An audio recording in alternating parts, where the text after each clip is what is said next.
Good morning and afternoon, everyone. My name is Aaron Gorell, and thank you for participating in today's 531st Justice Clearinghouse webinar entitled Making NIBIN an Organizational Lifestyle. Throughout the country, a NIBIN program is generally implemented in one of three ways: through intention, program, or as an organizational lifestyle, where the agency has decided that NIBIN is the cornerstone to not only solving, but also preventing gun crime.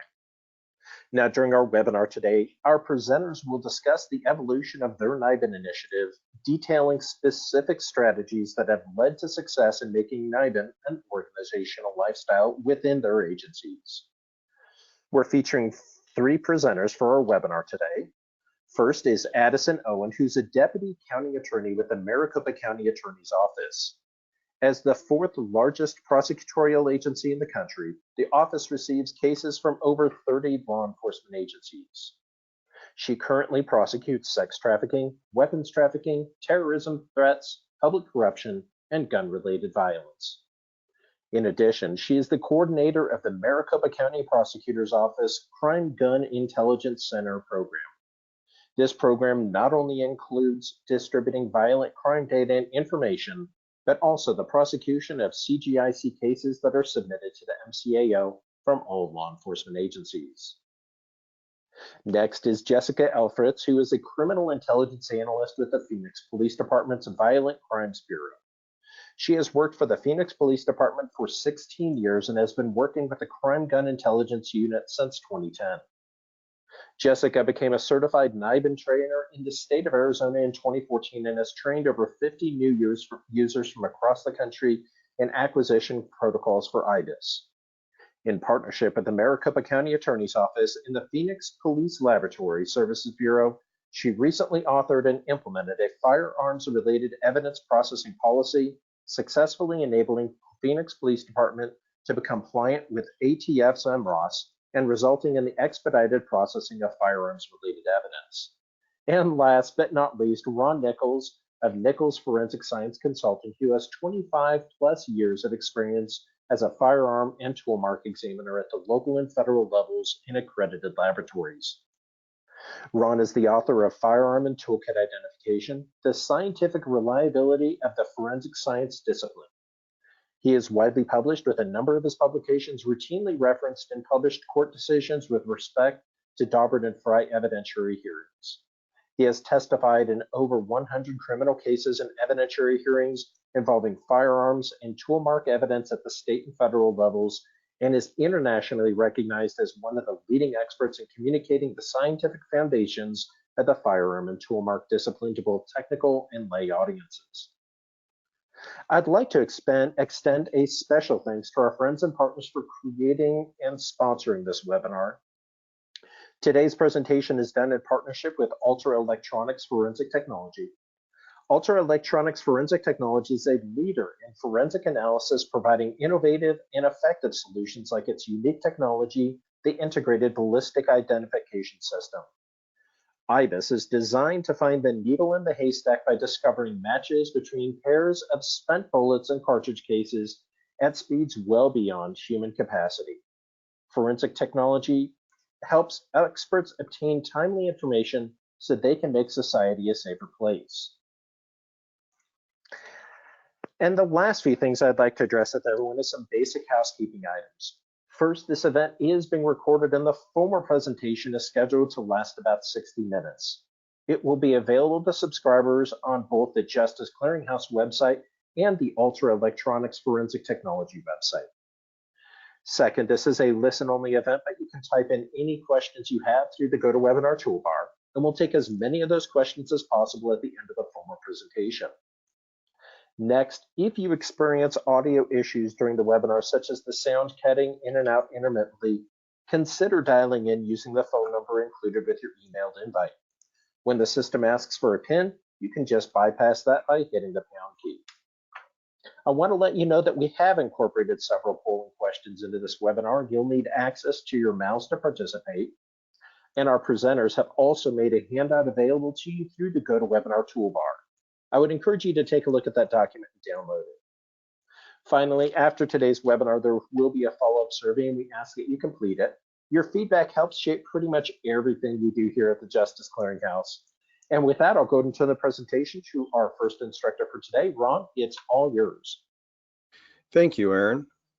If you could go to the next slide, please.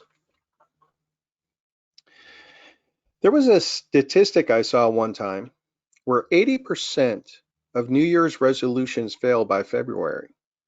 Whether it's exercising more, better time management, saving money, or losing weight, there is generally something that occurs causing things to be derailed.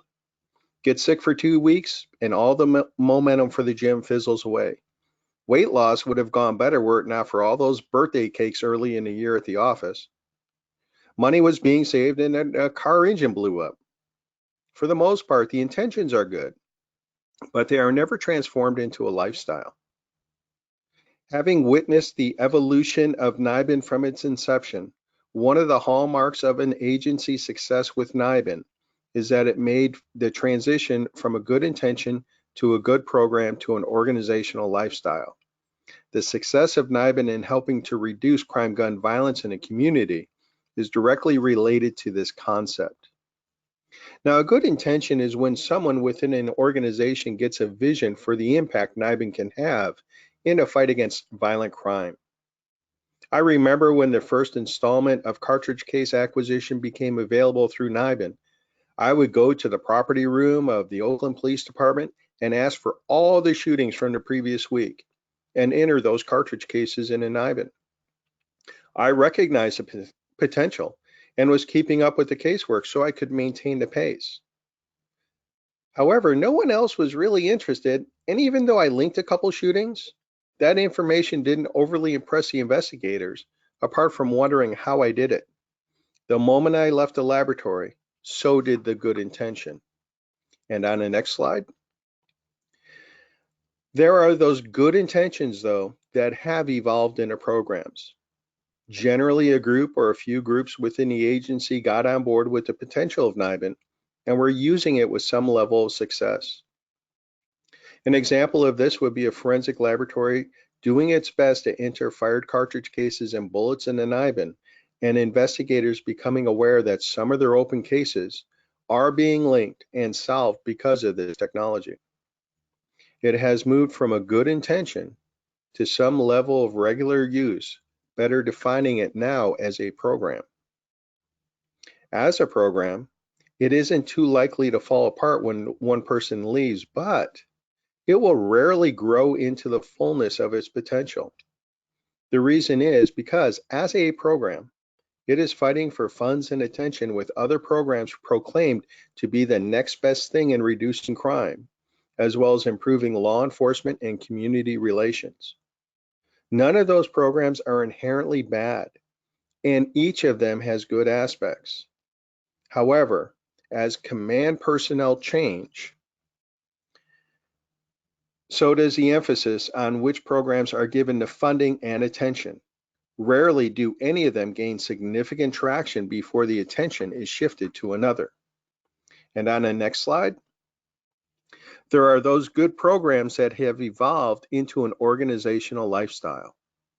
When embraced as an organizational lifestyle, NIBIN moves from being good at bringing closure to open cases solving some crimes to being used as a tool in a fight against gun crime, reducing the number of shootings that are occurring in the community. Agencies that have embraced NIBIN as an organizational lifestyle have seen the number of shootings in their communities reduced because it is being used to get active shooters off the streets. This year, we're going to be hearing from individuals who have helped to transform NIBIN into an organizational lifestyle such that it has become a part of their agency's DNA. First up, though, we're going to hear from Jessica and a program at Phoenix PD. Jessica? Hi, everybody. I'm glad so many of you guys could join us today to talk about the Phoenix Crime Gun Intelligence Center and what we're doing here with NIBIN. Aaron, if I can get you to switch to the next slide, please. Right off the bat, Aaron, is the polling question open to these guys yet?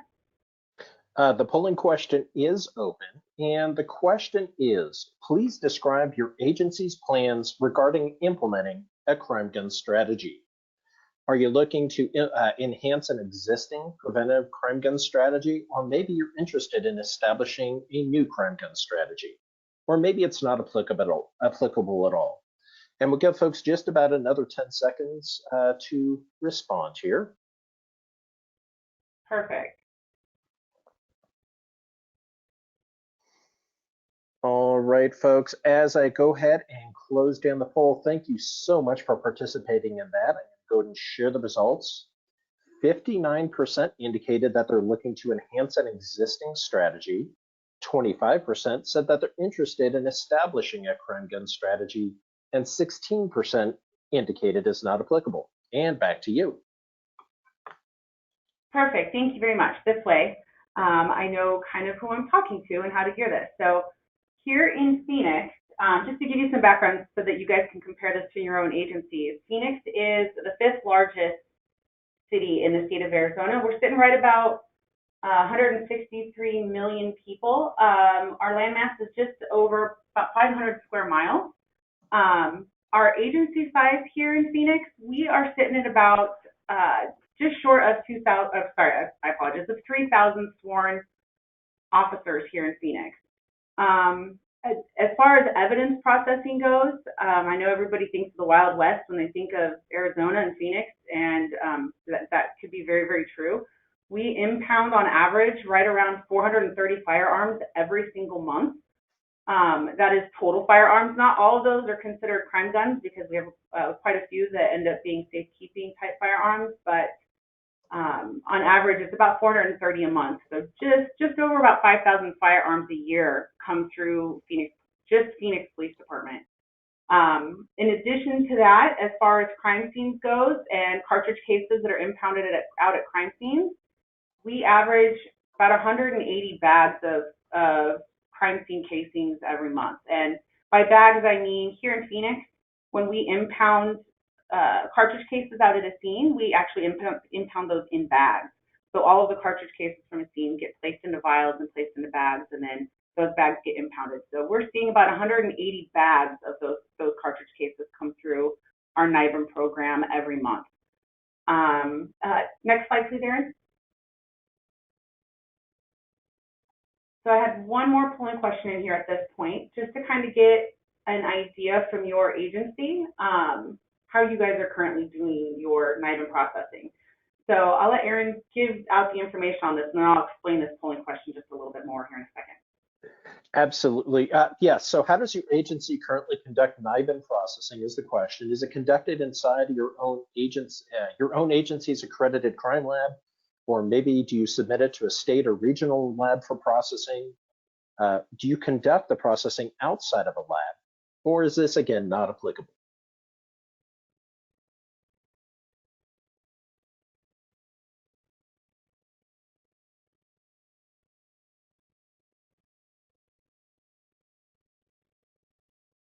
All right, I'm going to go ahead and close down the poll and share the results.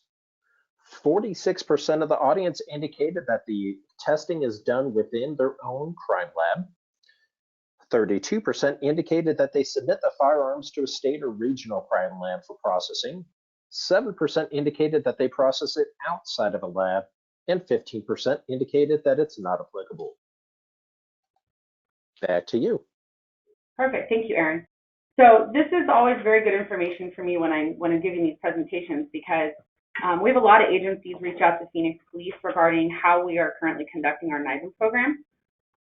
One thing that makes Phoenix Police a little bit unique, and especially I can see that from your guys' survey question there, is that our NIBIN program is conducted entirely outside of our crime lab. So it is conducted by a team of civilian and sworn individuals. We are actually assigned within our investigations division. So it's very different from a lot of other agencies where they're doing majority of their NIBIN processing through their accredited labs. What we have seen several benefits in doing it outside of the lab environment, and I'll explain that sort of as I go through our evolution and how we came to be. So here in Phoenix, we actually began conducting NIBIN entries all the way back in 2002. back when it was very much so at its infancy here in Arizona. We have gone through several transitions since 2002, as you can imagine, especially as ATF has changed their focus on the program and adapted how they want it run on a national level. We've kind of made those changes alongside that. So for us, we started off as a very small unit. We had one sergeant, a few of our gun squad detectives, which were our investigators, just a couple civilians, but majority of our work was actually at the very, very beginning conducted by reserve officers and volunteers, retired officers or individuals that had joined our reserve force, and volunteers that were coming in on a regular basis and assisting us. So we started off as a very small unit, and we're basically fighting to establish our own importance back then. While we existed outside of the lab, a majority of what we did, if not everything that we did, was very much so in partnership with our crime lab back then, and that is something that has continued even today. So we recognize the importance of and the impact that handling evidence can have on the different lab processes. So there isn't anything that we're doing outside of the lab that hasn't been pre-approved by our lab and our lab directors and having them on board. So keep that in mind, because that will become incredibly more important as you progress through your program. Next slide, please, Erin. So back when we started, one thing that it was even before ATF was really pushing the timeliness aspect of NIBIN, was that majority of our evidence process at the beginning was evidence that we were processing prior to those items being released. So we were really conducting a bulk of our NIBIN processing back at the very beginning of this. We were doing it all at the end of an investigation. So when whatever investigation that evidence was impounded under was concluded, then that evidence was released to us for NIBIN processing. And it was mostly to confirm whether or not that gun was used in something prior to us destroying it or releasing it back to its owner. So we were in comparison to how things are done now, we were doing it backwards at the very beginning. Back at the beginning, our crime lab and our investigators and our department as a whole was very focused on prints and DNA and the ability to collect those prints and DNA early on in their investigations. And what would happen is we were not allowed to process anything through NIBIN until after the print and DNA component by our crime lab was completed. And what was happening is, even on our most violent crimes, it was taking on average at least a year, if not longer, for any of those items of evidence to come through the NIBIN program. We had to reach out on every single crime scene to every single case agent and ask that case agent permission to process their firearm or their casings from their crime scene through NIBIN. And we could not touch that evidence unless we received the direct permission of each individual case agent on every single crime scene. And so, as you can imagine, in 450 firearms a month and 180 bags of shell casings a month, that's a lot of emails and that's a lot of back and forth of asking permission. And so our capacity at that point was very, very, very small. In fact, it stayed that way for several years, where it was a rare month for us to process active evidence that was actually impounded within that same month. As recent as October of 2017, we impounded 208 firearms that were eligible that month, and only one of them made it through NIBIN that month. Everything else was processed after the fact. So we had a lot of very large hurdles that we had to figure out in order to make timeliness when it comes to NIBIN, in order to have that actionable intelligence become a priority. Another thing that really impacted us was that at that point in time, we had no dedicated place to shoot our guns. We did not exist inside the crime lab. We could not use the crime lab's range on a regular basis. So we were actually conducting large quantity mass shoots about once a month out at a public range here locally, where we would haul anywhere between 250, 300, 350 firearms out to a public range and process all of those firearms and test fire all those firearms out at the public range with a whole team of people. It was a huge undertaking. But that only gave us 1 day a month to shoot guns, which obviously does not fall in line with anything timely or any sort of timely, actionable intelligence back to investigators. So that was a second hurdle that we really had to face. Eventually, we progressed, and I don't know how many of you hear about Arizona being hot, but it gets incredibly hot here in the summer. And we were lucky enough to have our local sheriff's office let us borrow a 16-foot metal trailer that was lined with ballistic panels that happened to have a water tank in it. And so for about 2 or 3 years, that trailer became the location where we were shooting all of our firearms. The benefit was that it allowed us to shoot guns every day, but obviously it was not ideal. It was incredibly hot. It did have an air conditioning, but that takes time. So we were able to increase our volume on a daily basis, but the overall volume actually, I think, went down a little bit for a while because of our personnel at the time. We were very limited on personnel.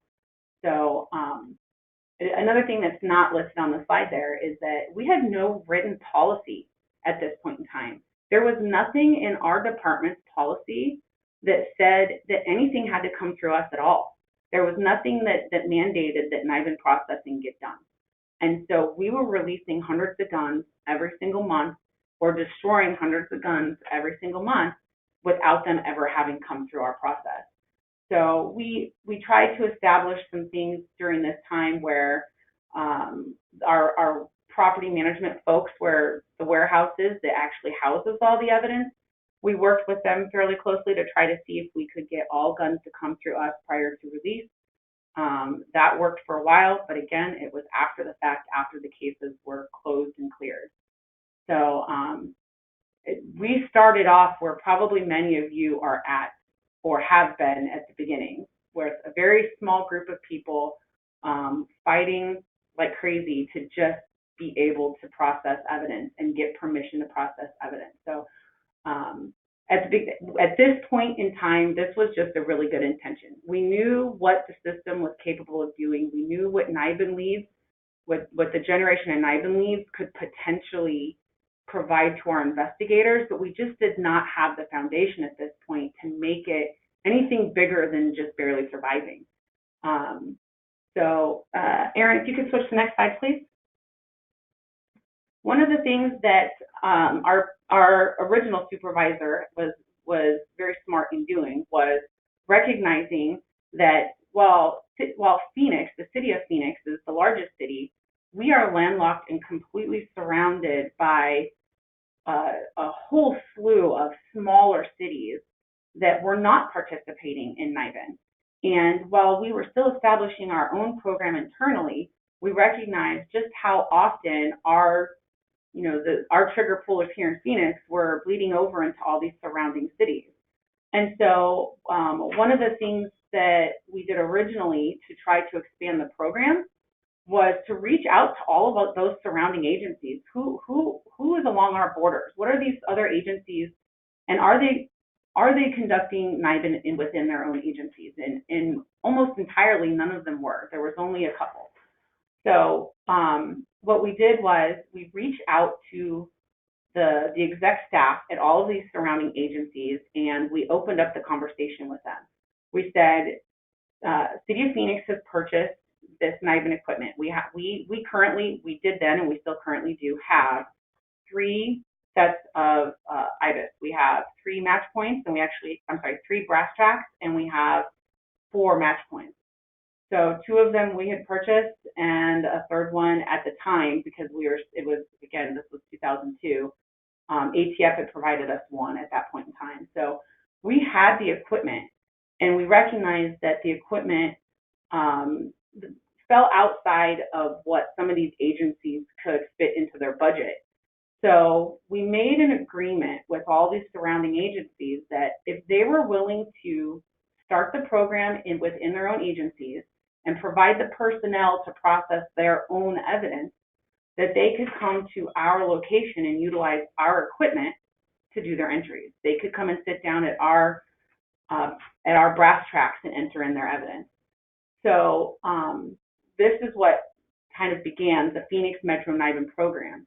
And we actually went into MOUs with all these surrounding agencies and had formal agreements with them where, again, because we're not part of our crime lab, we could open our doors to these agencies. We were not handling their evidence. Phoenix Police was not going to be processing their evidence. All we were doing was allowing them to sign up on a calendar to come in and use our equipment to do their entries. And by doing that, we now expanded the NIBIN program into all of these surrounding agencies where so many of our trigger pullers were going. That way, if we have a homicide here in Phoenix and the gun is recovered in Glendale, we don't lose that evidence simply because it was recovered in Glendale. So it really opened up our program in Phoenix metro area by doing this. And what it did additionally is it provided us a direct link to all of these agencies and the investigators. So almost all the agencies ended up keeping their NIBIN program outside of their crime lab. There was a few that did keep it in their crime lab. But what has happened is over the years, some of the larger cities like Glendale, like Chandler, like Mesa, who were originally just utilizing the equipment here in Phoenix, have since now gone out and purchased their own. So now they have been able to establish their own NIBIN sites at their own agencies because through doing this, they were able to see the successes that we were seeing utilizing the NIBIN program. So this really, really, really was a tremendous move for us in expanding, and it allowed for not just Phoenix to be able to build sustainability, but for basically everybody in the state that was involved in the program early on to really work on building a sustainable program as a team and not just as one individual agency. It also helps, and we'll go much further into detail here a little bit later, it also helps tremendously when it comes to the prosecution of these cases, especially when you have it structured like we have here in Phoenix. Next slide, please, Erin. So in 2016, we applied for the Crime Gun Intelligence Center Initiative grant through BJA. The initial grant, I believe, was supposed to go out to 3 agencies, eventually went out to 5, and I believe since then they've done more.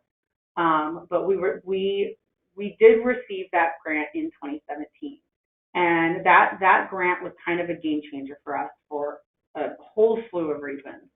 So it was $1 million grant, and the goal of the grant was to help us take our NIBIN program and turn it into a full-blown crime gun intelligence center.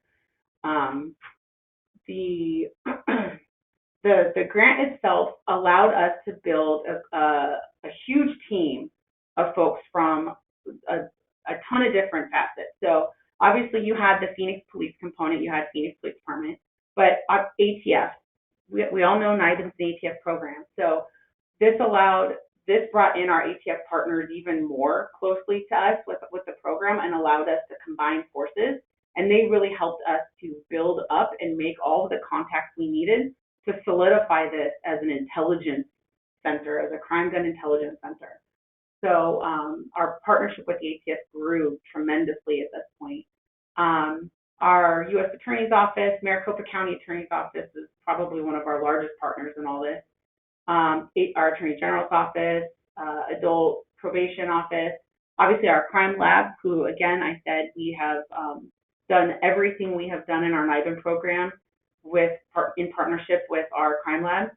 But Arizona State University, they became our research partners in this because one of the best ways to tell if a program is being successful is to have a third-party research partner looking at what you're actually doing and doing an assessment on what is successful, what is working, and what is not working. And so we partner with Arizona State University regularly. And then, of course, the Bureau of Justice Assistance, they are the ones who provided us the grant. One of them I didn't mention on there, which is the National Correlation and Training Center. So when our program first started, the Correlation Center actually didn't even exist. There was no NIBIN National Correlation and Training Center when Phoenix first started within this program. So that came several years later.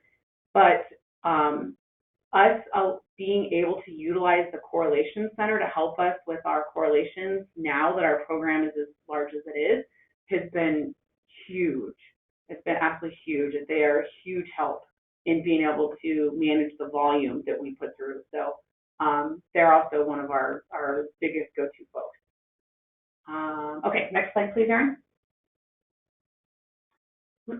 So with the CGIC grant in 2017, it really allowed us to take what started off as a really good intention with us having really big ideas and knowing that if we could just get the backing and support for this program, that it could really take off, and we knew what its potential was.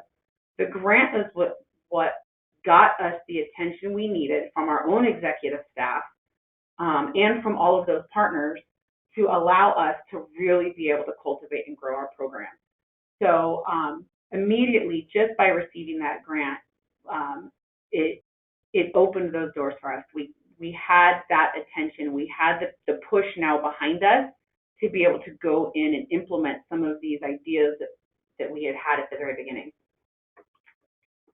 So it also allowed for us to be able to dedicate some additional personnel to the program, because at the time, the volume of evidence that we were processing was much smaller than what it should have been.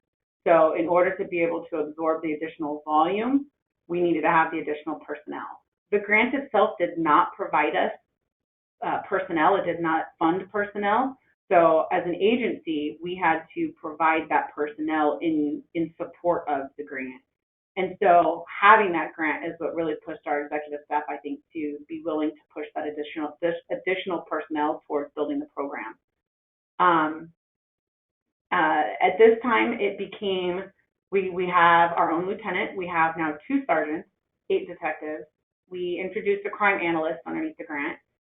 We expanded our civilian staff that's processing evidence from 2 to 5.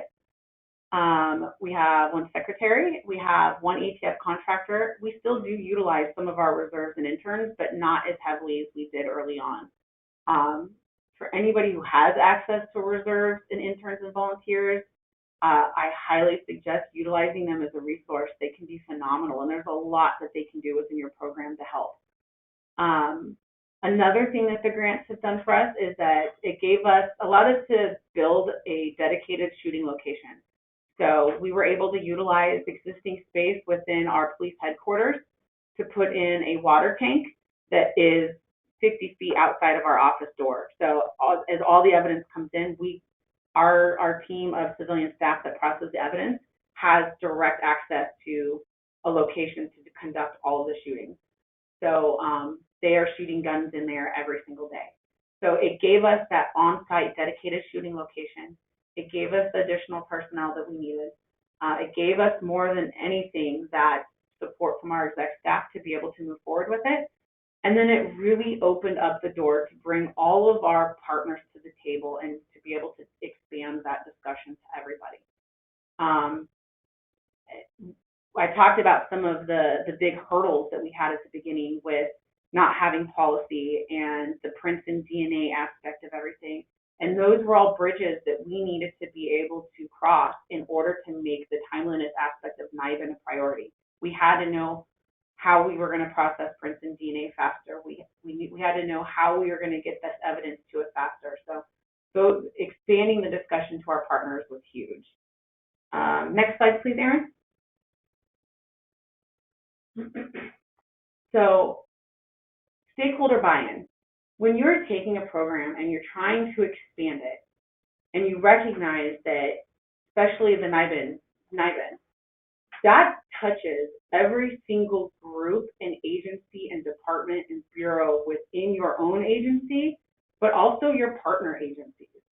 So when it comes to designing and setting up how you're going to establish this, you have to have buy-in from all the different people that it is going to reach out and touch and affect. From your patrol officers who are taking the reports out of the scene, crime scene techs who are collecting evidence and how they collect it, that's going to change. Your property folks and how they, all the way down to where they put the evidence could potentially change. Your crime lab, how prints and DNA are processed, when they're processed, how fast they're processed, any of your firearms examiners, your detectives, every single one of those groups is going to be impacted by how you implement your NIBIN program.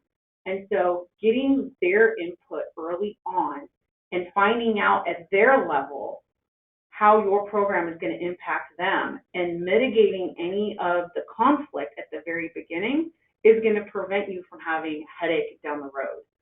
So for us, we made a point to reach out to everybody and anybody we knew was going to have to change something they were doing in really pushing this program forward. Our federal partners, the agents that are working alongside our detectives, the analysts that our ATS partners at the Phoenix field office provide us is huge. But having and building that bridge with them, you have to have that. Same with their contractors. Those neighboring law enforcement agencies. As you bulk up your NIBIN program, that is going to directly impact your neighboring agencies because your program and your trigger pullers are going to end up in those cities. So as you build up your program, the interactions you're having with those neighboring agencies is going to increase as well. So have the conversations with them and make those plans ahead of time. Your prosecutors. There are so many different agencies I have talked to over the last 2 years that have not brought their prosecutors into the discussion for NIBIN.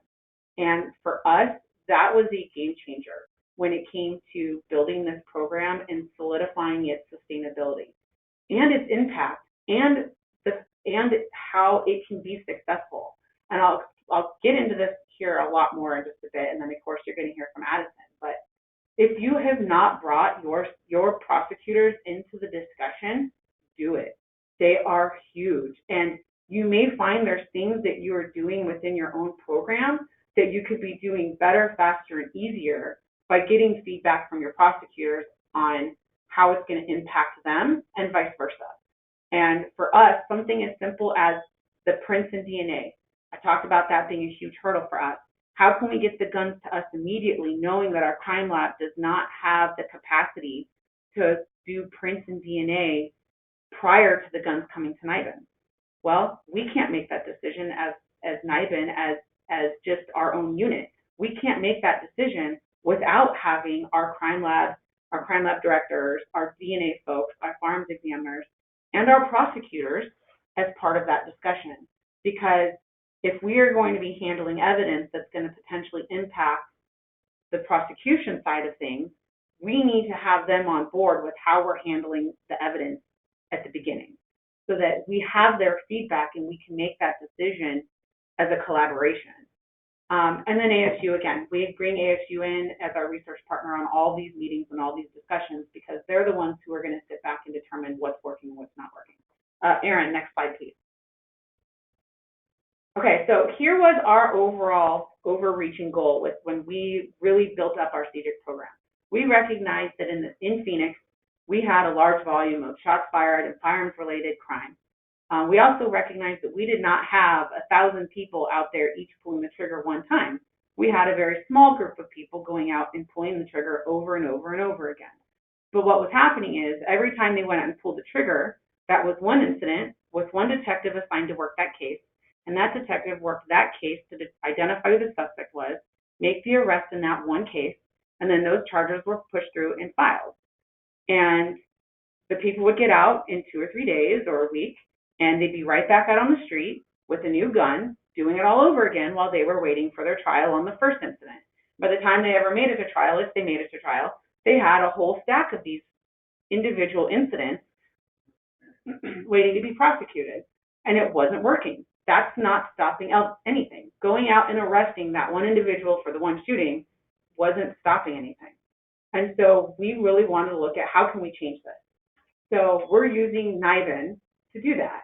We're using the ballistic links between the cases to not go out and investigate each individual incident, but to investigate that individual and all of the incidents that they are involved in.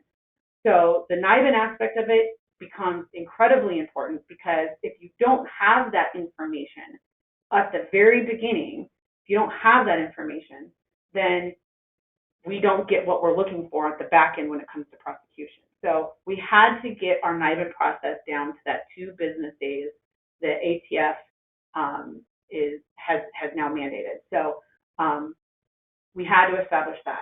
The actual intelligence and being able to have that information at the beginning of your investigation is everything, is absolutely everything. So that is what's going to link those incidents. That's what's going to identify who your people are. That's what's going to give you the intel to identify the people you don't know.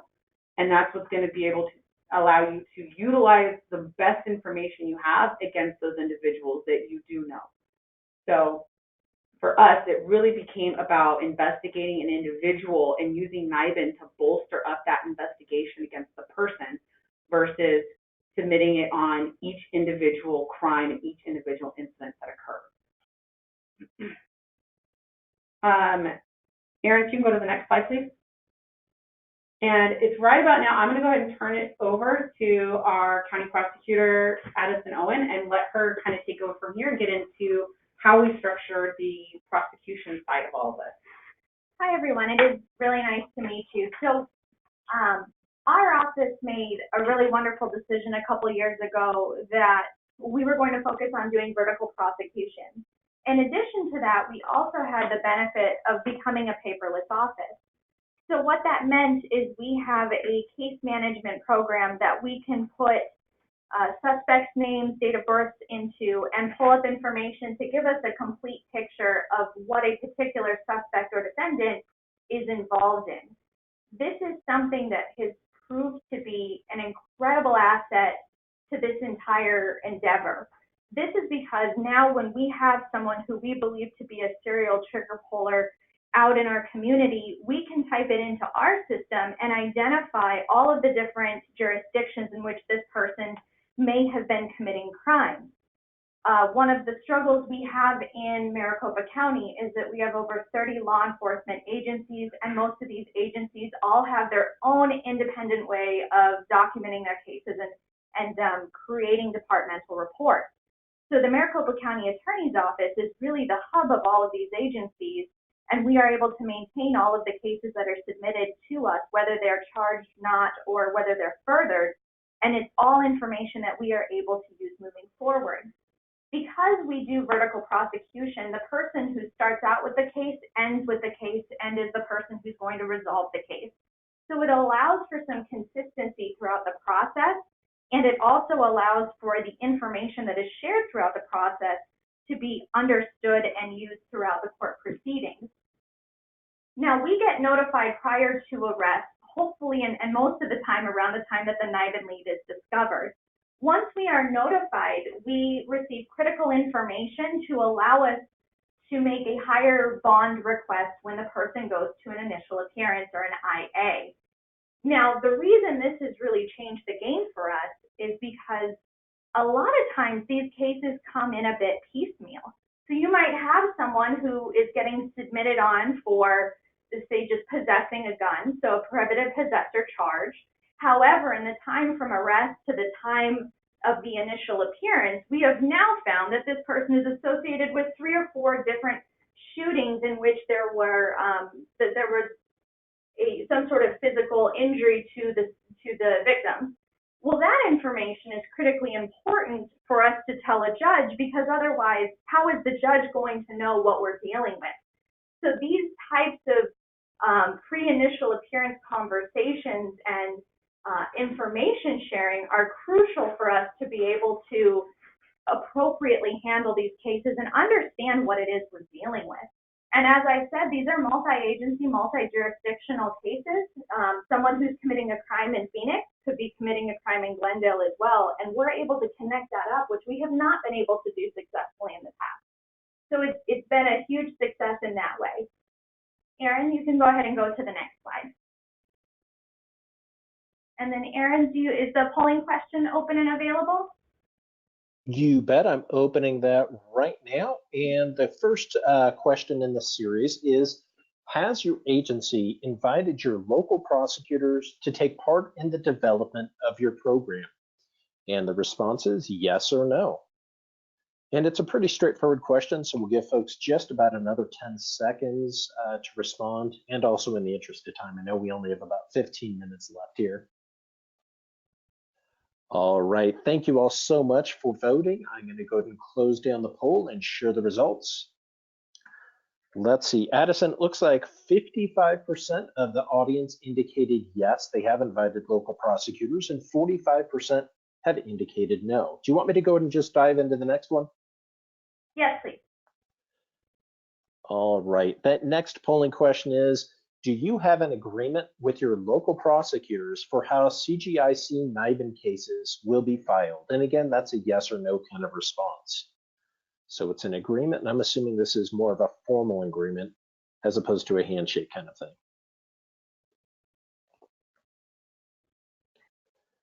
Great, folks. Thank you so much for voting. I'm going to go ahead and close down the poll and share the results. 78% indicated that they do not have an agreement with local prosecutors, while 22% do. And back to you.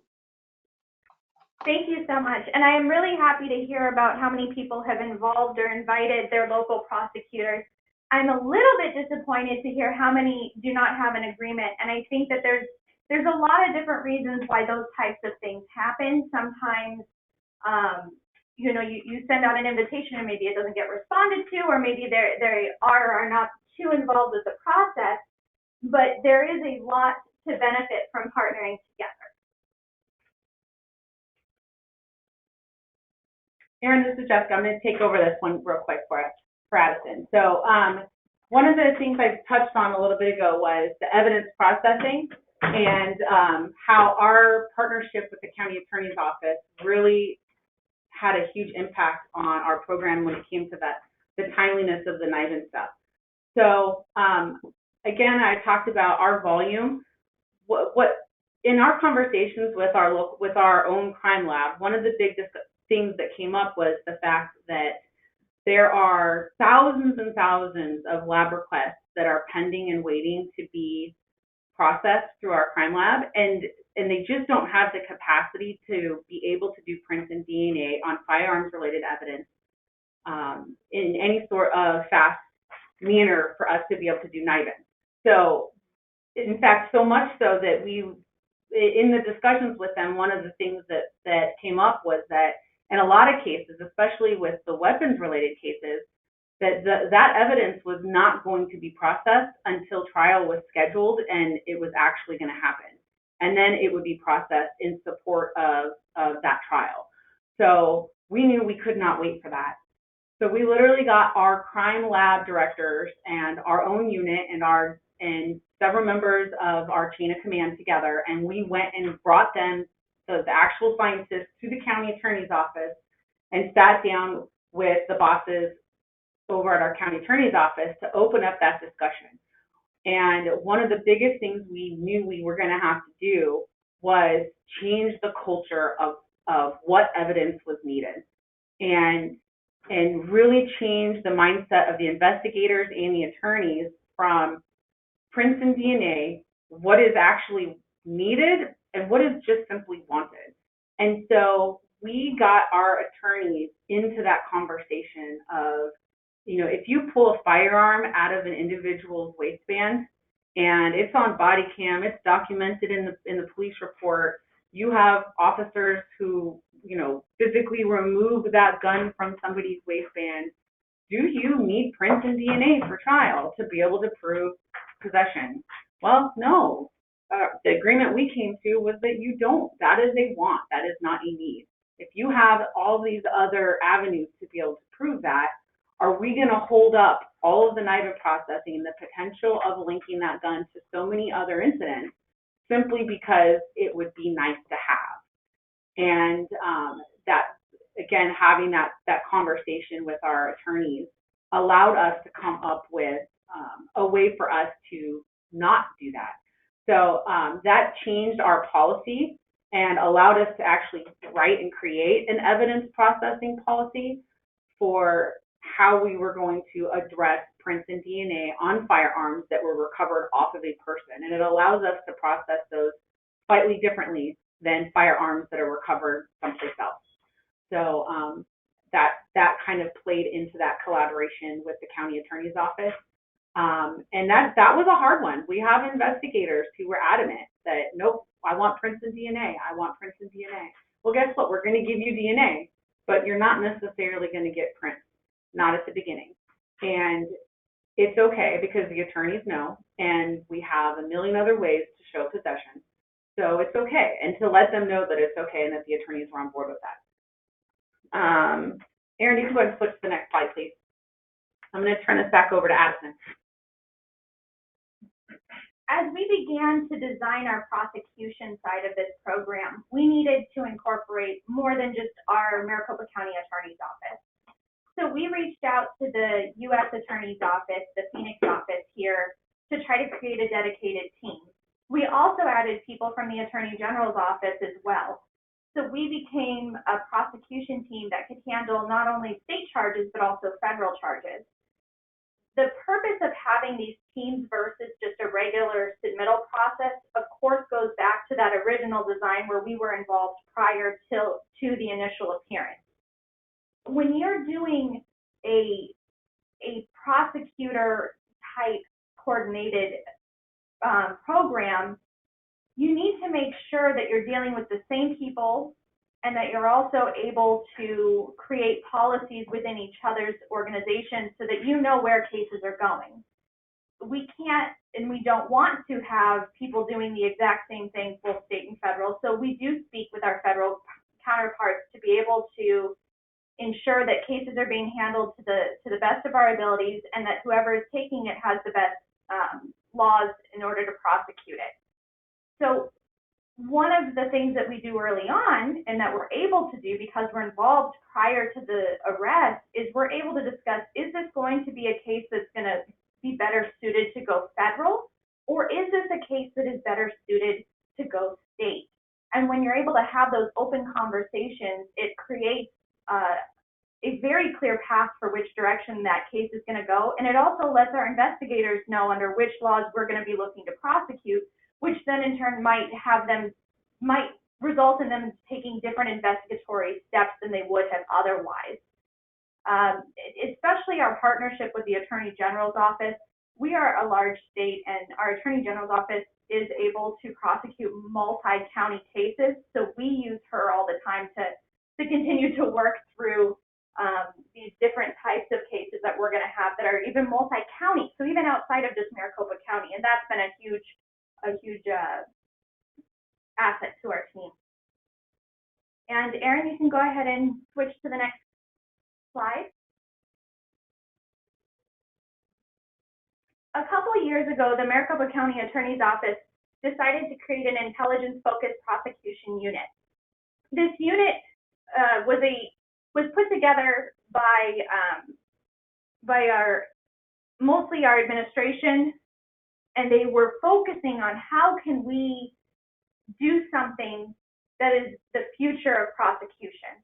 And one of the things they identified was we can have analysts come in because we have, as I said before, just a bunch of information within our systems. And in going through this information and intelligence, we can identify priority targets, we can see reoccurring patterns, and we can actually make a difference to what is happening.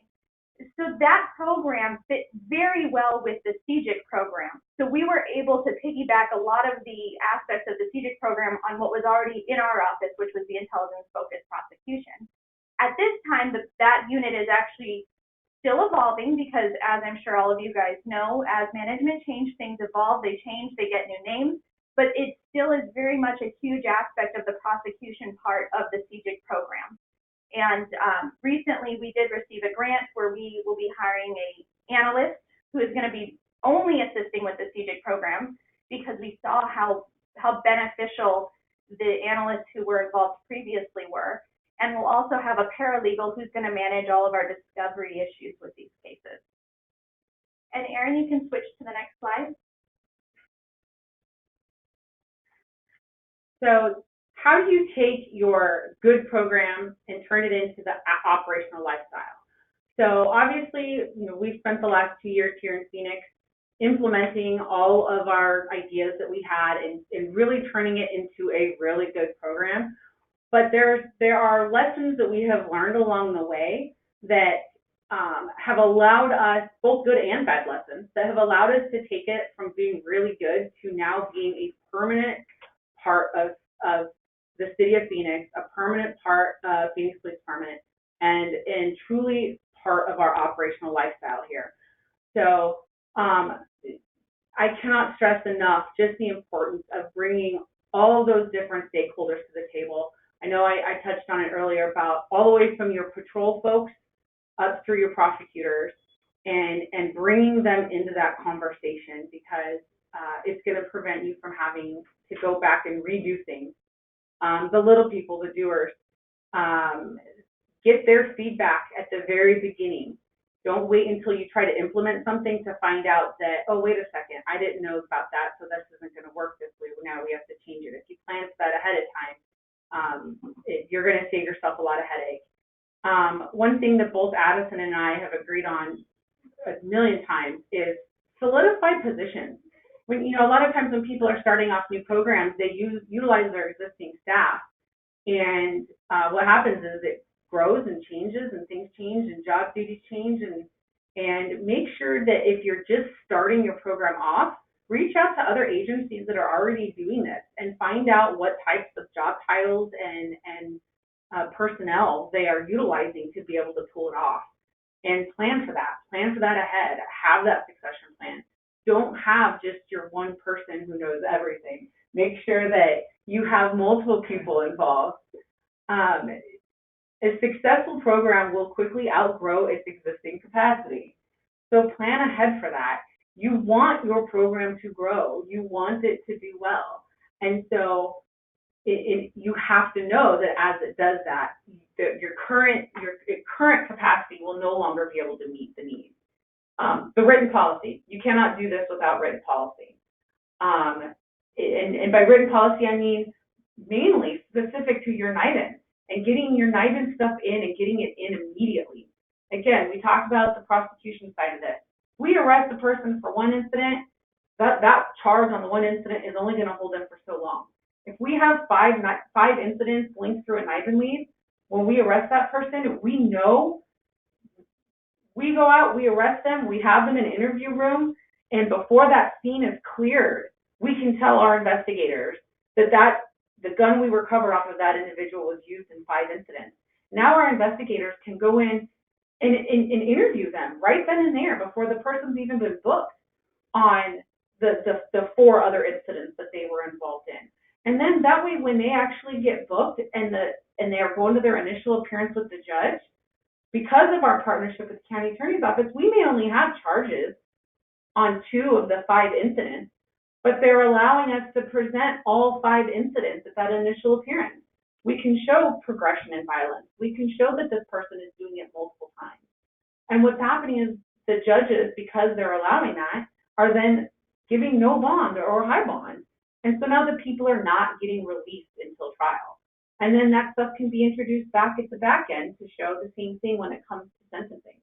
So, having that built in, now you're making a difference. Now you didn't just arrest this guy for 2 nights in a jail cell. Now this guy is staying in until he goes to trial, and you have all these other incidents to back it up to get to a nice solid conviction and a nice solid sentence at the end of all of it, which that is as much preventative as anything.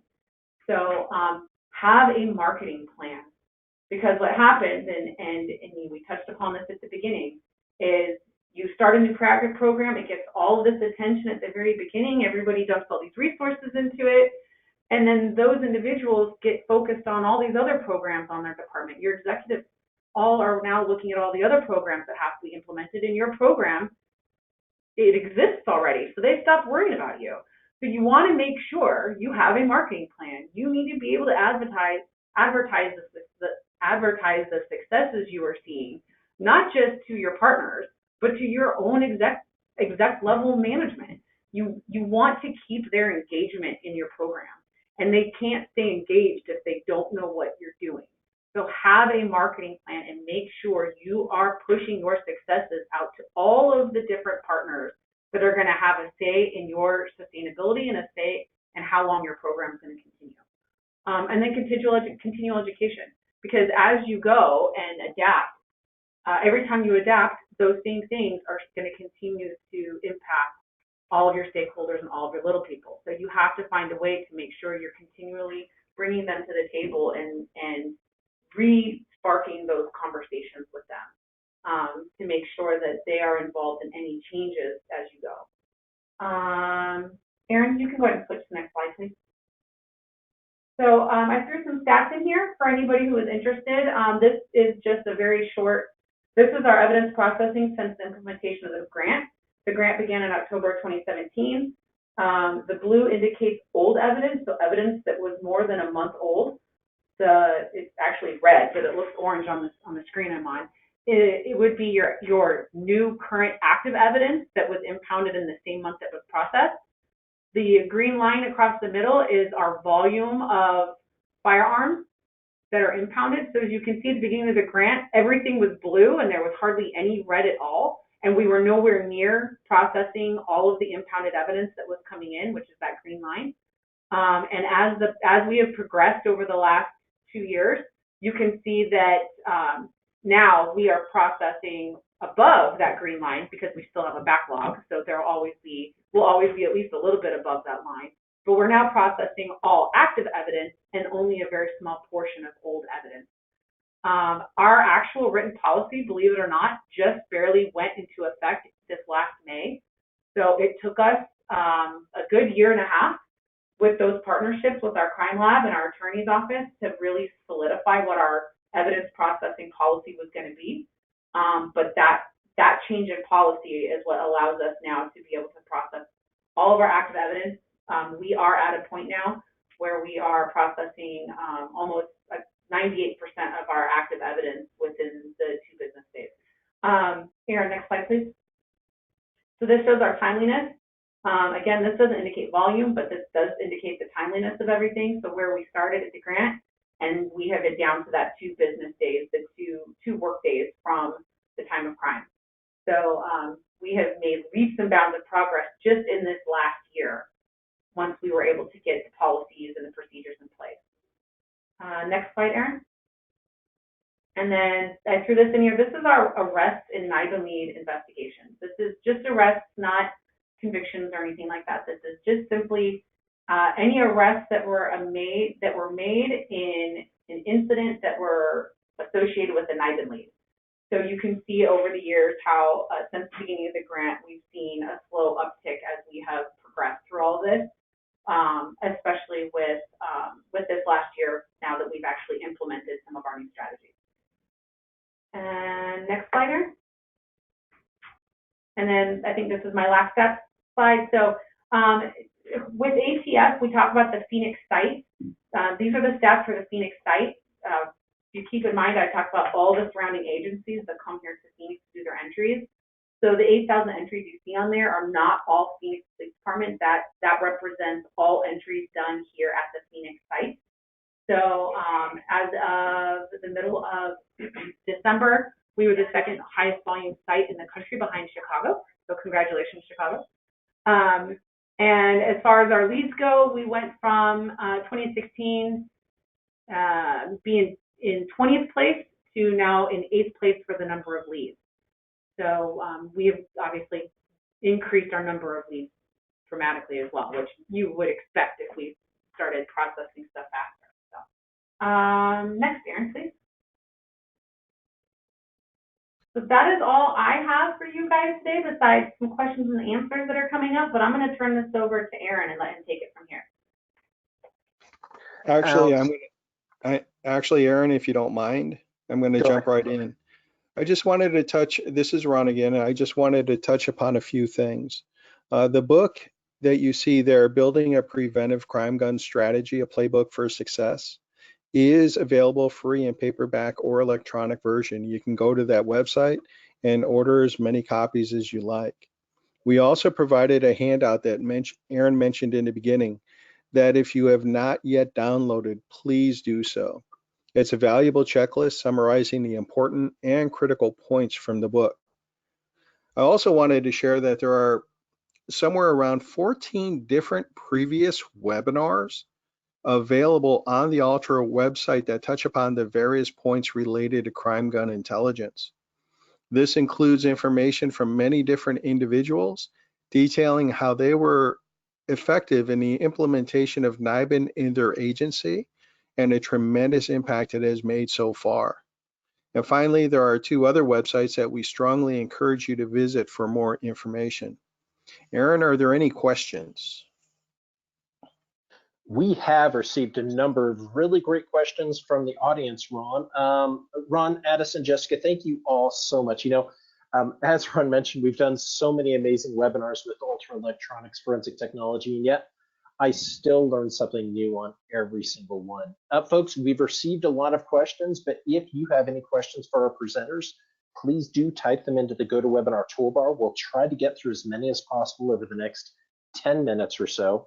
If we're not able to get to your questions, you can see the contact information for all of our presenters today on your screen. Feel free to reach out to them or reach out to me, Aaron at justiceclearinghouse.com, and I'll forward any emails. Our next Ultra Electronics webinar is scheduled for April 9th. So if you go to the Justice Clearinghouse website and up to webinars and go to April 9th, you'll be able to sign up for that one as well. All right, everyone, let's go ahead and start diving straight into the questions. The first one comes in from Tom. And Tom asks, what % of partners adopted comprehensive collection and how long did that take? This is Ron. Go ahead, Jess, if you could take that question. Yes, absolutely. So I can tell you that I'm assuming that the question is pertaining to our surrounding agencies, like when you say partners. Yes, I think that's exactly right. Yeah, exactly.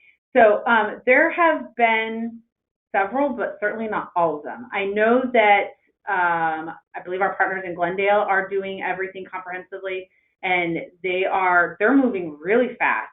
So they have, not only did they go out and buy their own equipment not that long ago and get their own site up and running, but they have really built up their program to include getting all their evidence collected and processed immediately. So their program has really done well. We still have some of the smaller agencies that have not had the same level of executive support to be able to really push their program through as far as the timeliness goes. And we are working to potentially help them. I know that our ATF partners are really working heavily with some of them to get their programs up and running. I know Chandler PD recently got their own system up and running, and ATF has been working with them quite a bit to get dialed in to get their evidence processed quickly. So it's definitely still growing. Having them on board is tremendous, but you're correct. To get all of those surrounding agencies to the same level of speed and comprehensiveness as we have is going to take time. We were lucky we had the grant to kind of help garner that support, and we can reach out and provide some assistance to those agencies. Like, we do all of our own training in-house here.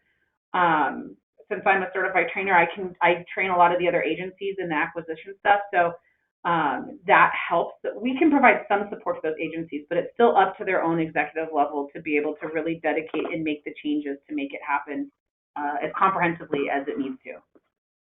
I hope that answers the question.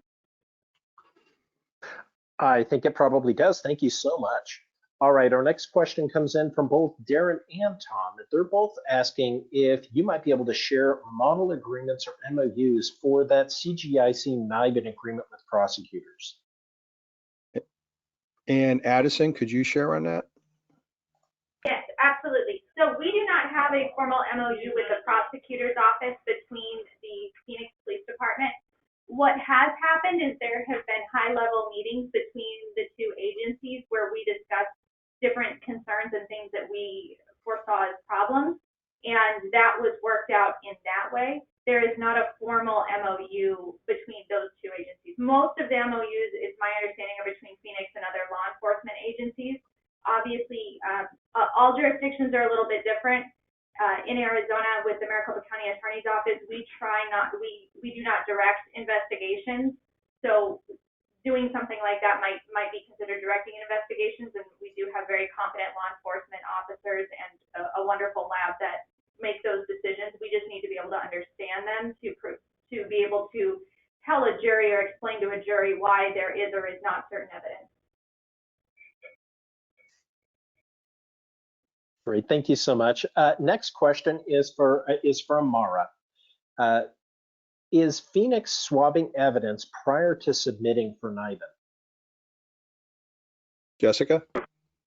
Sure. So the way we handle that, again, in partnership with our lab and with our county attorney's office, is we came up with a 3 tiers for how we are processing evidence. So for our most violent crimes, our homicides, our officer-involved incidents, anything that's considered high priority, for those specific incidents, we are still allowing our investigators to make a determination as to prints and DNA prior to it coming to NIBIN. With that being said, it is our most violent incidents where we have the highest level of support from our investigators when it comes to NIBIN. So what we have done is in fact, our homicide group specifically, we actually go out to the homicide scenes and retrieve the firearm and or the evidence casings directly from the crime scene, or one of the detectives will drive it to our office and drop it off. And we process that immediately. For that, what we're doing is we are swabbing only the areas of the firearm that we have to touch in order to shoot the gun. So, and this again was in agreement with everybody. So we're swabbing, the handle, we're swabbing the trigger, we're swabbing any of the buttons and levers, we're swabbing the front sight and the muzzle. But our civilian staff that is processing the gun and actually doing the test firing, it is what we call clean technique. So they're wearing lab coats, they're wearing gloves, everything's getting bleached down, and they are shooting that firearm. So we are not collecting prints off of them prior to. We are only swabbing those areas that we have to touch, and only to preserve potential DNA. So that is how we're handling the guns. The evidence casings, we actually changed the procedure on evidence casings a few years back, and all of our casings are impounded in plastic snap top vials and with the head stamp up. And that was a whole training we did at our patrol level, at our crime scene level, detective level, where they go out to a crime scene, they're little small plastic vials, they're clear, they're see-through, and they've got little plastic lids, and you pop the lid off. And what that allows us to do is we can then, with the casings still in the vials, we can pre-screen all of our casings under a microscope without ever having to touch them. And what that allows us to do is select whichever one casing we're going to enter, and then that one casing is the only thing that we're going to swab prior to entry. And it allows us to preserve all of the other casings that are collected for the crime lab to process at a later time if they determine that it's needed. That allows us to do the entry on the casings without having to handle any of the other casings, but still being capable of screening all of them to confirm which one we want to enter into the system or how many guns we have, that sort of thing. So for our tier ones, we are swabbing, and by we, I mean the civilian staff that are doing all of the NIBIN processing have all been trained by our crime lab in simple DNA collection, how to swab to collect and preserve DNA. And they're leaving all the smooth areas of the gun available for further DNA and prints at a later time. Our tier 2 crimes would be your weapons cases, your ag assault, that sort of thing. In those types of cases where they're not tier 1, the determining factor for the firearms is documented possession or not documented possession. The firearm is physically pulled off of a person, then we are not swabbing prior to shooting. We are simply using the clean techniques, shooting the gun to collect the casings, and then they can submit that gun for prints and DNA if they want to after the fact. If the gun is recovered anyplace else, including in a backpack on the person, if it's collected in a vehicle, under a seat, in every one of those situations, we are, again, swabbing only the areas that we have to touch in order to shoot the gun. And then documenting it as such in the report so that the rest of the firearm, the magazine, the holsters, the live ammunition, everything else involved with the firearm is available for prints and DNA, and then the remaining surfaces of the firearm are available for prints and DNA. And then we went through some training with our folks to document, you know, something as simple as that magazine was removed from that gun, because with our crime lab, and I'm sure several others, their ability to pull prints and DNA off of the magazine is a heck of a lot better than it is off of the gun. So there was some training involved in all of that, and then again, very heavily that agreement with our attorneys to allow us to be able to do it that way. Thank you, Jessica. No problem. Thanks so much, Jessica. I would like to squeeze in one more question if we can. I know we're pretty much over time, but the next one comes in from Ashley, and she asks, does your policy test all guns booked in, including those booked in for safekeeping, destruction, or found property into NIBIN, or just evidence guns? Jessica? So we are currently only doing evidence guns, but that term can be used somewhat loosely in our book. So the way that we justify it is if we have a reason to believe that firearm was or could have been used in a crime. So in our records management system, our officers and our crime team folks, when they impound, they have the option of evidence, safekeeping, prisoner property. There's these different categories they have to choose from. So at a blanket level, we're only pulling ones that are classified as evidence. However, we will allow and have told our investigators that if in the course of their investigation, they have any reason to believe that the individual, maybe it started off as being impounded as safekeeping, but then we find additional information out that's maybe not necessarily related to that incident, but to other incidents or that person's tendency to, maybe they have other violence in their history, but that specific one, we will utilize that to be able to say that, yes, we do have reason to believe that this could have potentially been used in a crime. So it's not necessarily a blanket yes or no based off of that one specific impound code. We allow it to be interpreted on a case-by-case basis. I hope that works. Yeah. It's an outstanding answer. Thank you so much, Addison and Jessica. Ron, for a wonderful presentation. Sadly, we've got a lot more questions we could ask, but we're out of time for today. Again, folks, if you want to ask those questions of Addison, Jessica, or Ron, feel free to contact them at the emails that you should see on your screen. Thank you for taking the time to join us today. And with that, this concludes this Justice Clearinghouse webinar. Have a great rest of your week, everyone. Bye now.